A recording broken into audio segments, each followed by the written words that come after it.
Hei, hei. Da var vi på plass igjen for å ta en ny sykkeltur.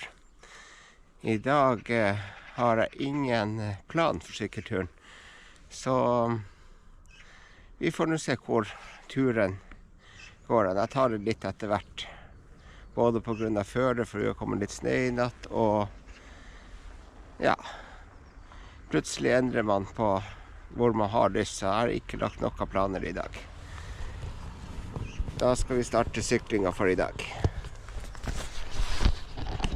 Og det er jo så nydelig ute nå når det kommer litt nysnø og snø på trærne. Så dette blir en fantastisk tur i dag. Vi starter nå her fra Granrundmoen i Øyer, Hafjell.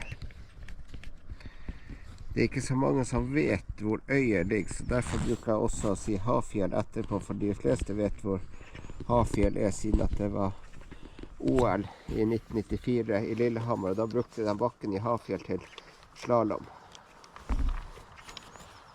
Sånn, da var vi klar.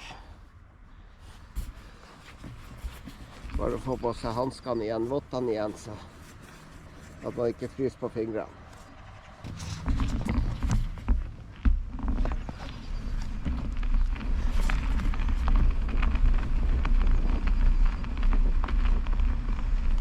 Starter å sykle i dag etter gammelveien nordover.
Ja, da var vi kommet til Veimuseet.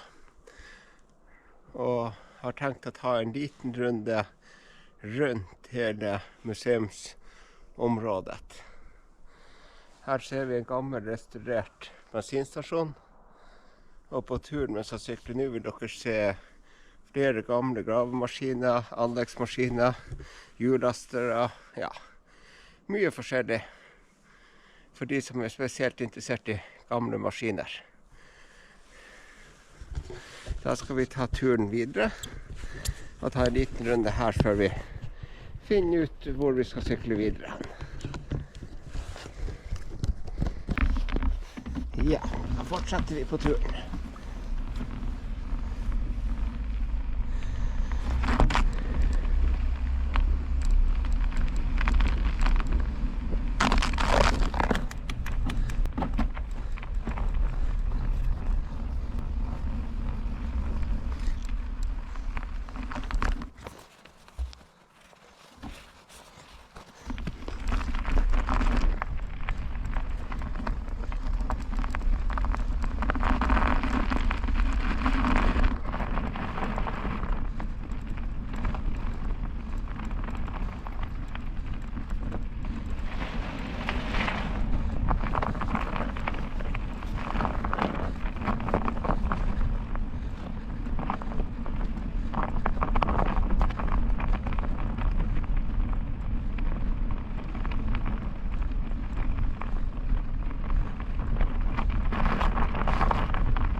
Sånn, da går turen videre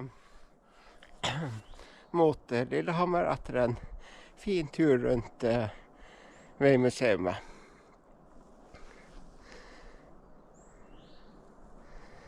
Så får vi nå se hvor man sykler videre etter hvert, men i hvert fall så starter jeg mot Lillehammer, så får vi se hvor turen går videre.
Ja, da var vi kommet til Fåberg.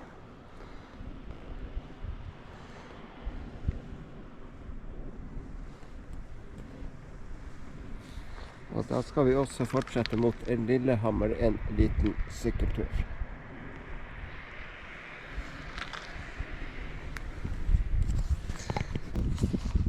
Ja, da var vi klart til å starte fra Fåberg og sykle mot Lillehammer.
Ja, da var vi kommet til Strandtorget kjøpesenter her i Lillehammer.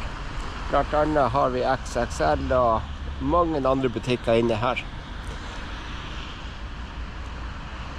Da skal vi ta turen hjemover igjen og snur her ved Strandtorget.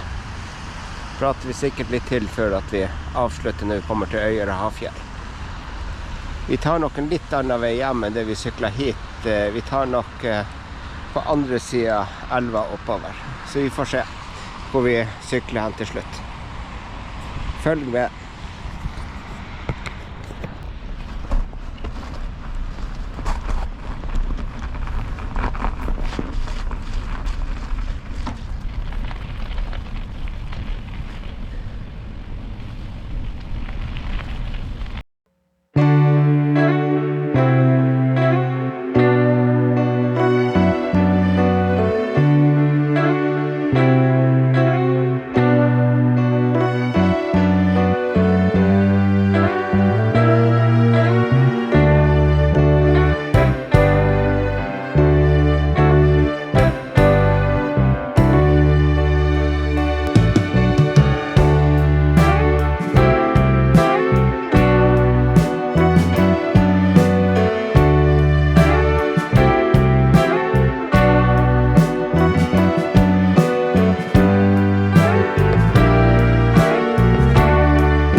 Lite stopp å trekke pusten og drikke litt før jeg fortsetter. Det var jo tungt oppover de der bakkene.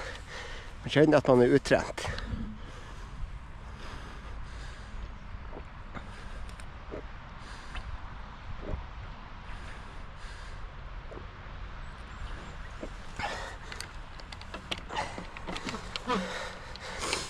Jeg skal fortsette turen mot der vi bor. Bare med å trekke litt pusten til, så er vi klar.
her blir det ny E6 om en stund.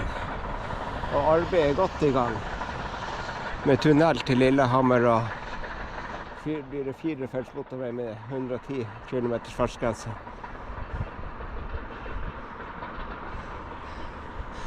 Selv om personlig så er jeg litt uenig i å ødelegge så mye fin natur bare for å bygge veier, når vi egentlig har gode veier i området.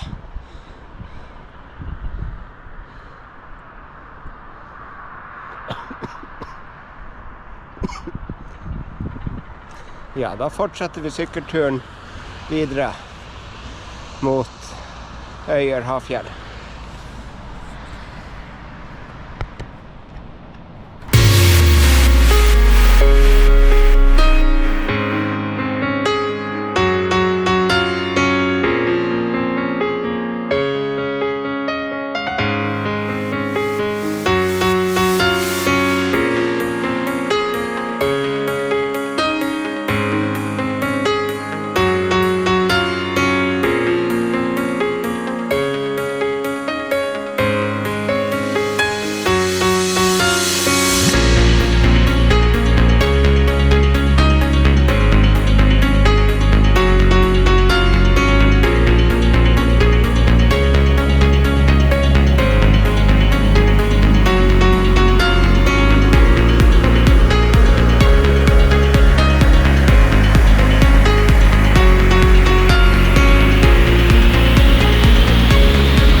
Ja, da var denne sykkelturen over for denne gang. Håper du synes det var fin film, og at du kanskje kan også begynne å abonnere på min kanal. Vi trenger flere abonnenter. Da er det bare siste etappen hjem. Så er jeg helt hjemme. Ja, da var jeg kommet helt hjem. Sykkelturen i dag ble på hele 41,8 kilometer.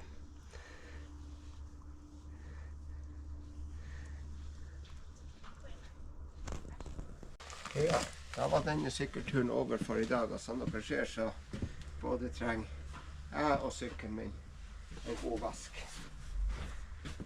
Vi må nok begge to vaskes i dag. Vi skal vise hvordan sykkelen ser ut. Den ble en del skittet av denne turen.